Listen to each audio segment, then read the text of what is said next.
yourself, okay? All right, MLS Changes coming up. Everybody knows that on August 12th, the compensation fields disappear. But I wanted to put my education hat on for half a second and ask, who knows why this is happening? We know it's happening. Do you know the why? Government. Government, yeah. Silly lawyers, okay. What is the Department of Justice trying to avoid? One word. No. What? Steering. Very good. You get the cookie. Of course, you would know that one. All right. So here's what the deal is. So the government and their lawyers and whatnot, they look at all the different MLS listings, and the compensation, as we know, is not fixed. It's not a standard. It's variable. It's negotiable. Always has been. Always will be. But they think that if there's a cookie over here and 3 cookies over there, the 1 cookie listing is not going to get any showings.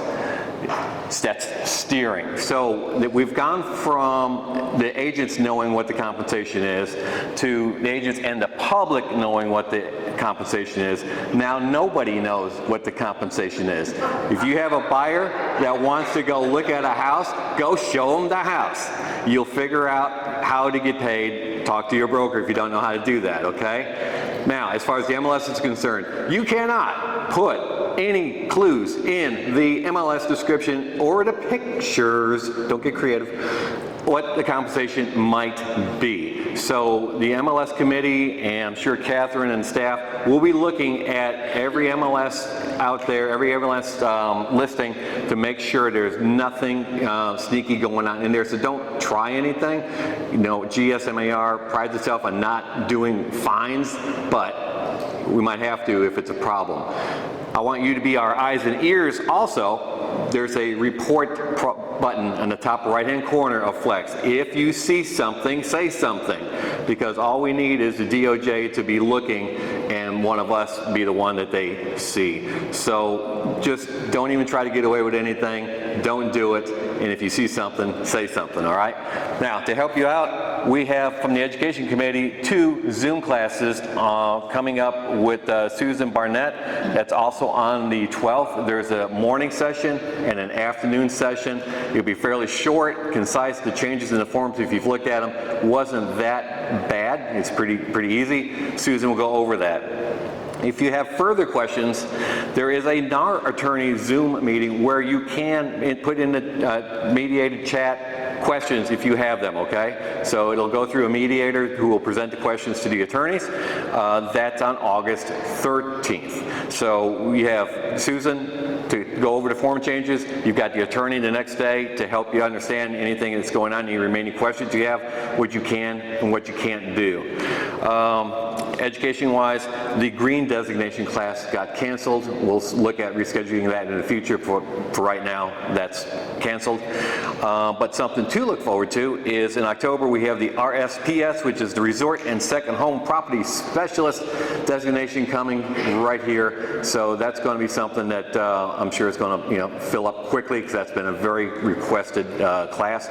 So we'll be doing that. If there are any education classes that you want to see coming up in the future, just let me know, let Pam know, let Catherine know, let Sandra know, let somebody know what you want, and we'll look to bring in those instructors for those classes.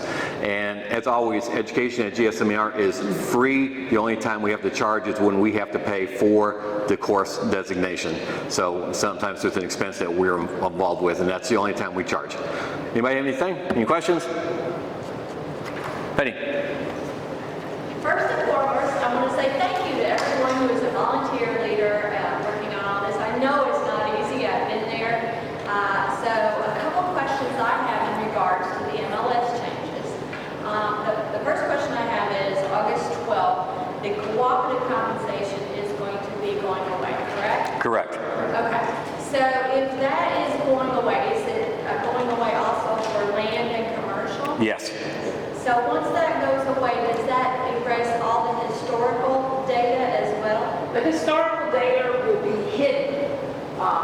The staff will be able to see it, but you all are not able to see it. Because we run the risk, like send message to touch your own risk. If you want the historical data to be seen by the public. So we're not going to do that. We're not going to risk it. So it will be there if we need it, if we have to access it. We have to access it for a reason. that will be hidden from the agency public. Wonderful, that makes me feel better because I hated to see all that historic history just disappearing. Thank you for that. Okay, and then my next question would be, since it is disappearing, once this goes into place, are there going to be any additional fields for closing a listing? Will it show anything in regards to anything being offered after the closing, like seller concessions, things like that? So a couple of the CEOs have got together and we've discussed the potential of putting a seller concession, yes, no.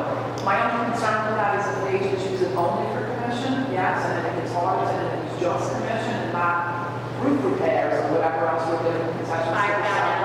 So we're still talking about the flats and amongst the CEOs around what we can potentially do. I have been asked to bring to the MLS committee, the next committee, about a seller concession after closing so that we can say something that the appraisers can use it. You know, we won't put a number in there because we can't. But we can do something to help out with the appraisers and such, and we're all working on that. Thank you. So along those lines, you guys, as you close listings, you will probably get calls from appraisers wanting to know a little bit more details about that closed transactions. As much as we love and hate appraisers at the same time, help these guys out. They're just trying to be able to put accurate numbers on properties. So, anybody else? Yes, sir. I thought I heard the other day that the DOJ is revisiting the realtor deal Yep. and now looking at the buyer's side. Yep. So we're not out of the woods yet, and they're on a hunt. They think we're rich and everybody's rolling around in Rolls Royces. I didn't see any Rolls Royces in the parking lot today. So we know how hard we work for what we earn. The DOJ thinks we have an easy job. They should try it sometime.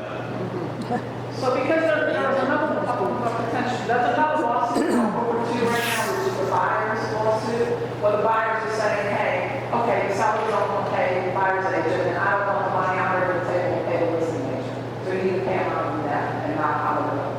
So that's what's being looked at too, and you know, the DOJ's looking at everything, guys. That's why I say I love all of you off the job. We know that we work with you guys for years. But if we catch you doing stuff in the MLS, we're not going to tolerate that. We can't. Please don't put code words, anything that I do that's just in the MLS, a clock with a number on it. The kitchen has 3 microwaves. Okay?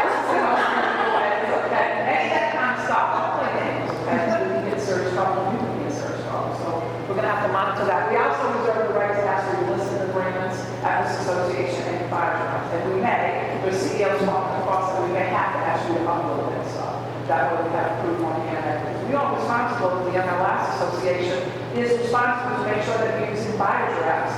And I can't prove when you use it, but Are you going to talk about the buyer representation agreement? That's mandatory now? I can.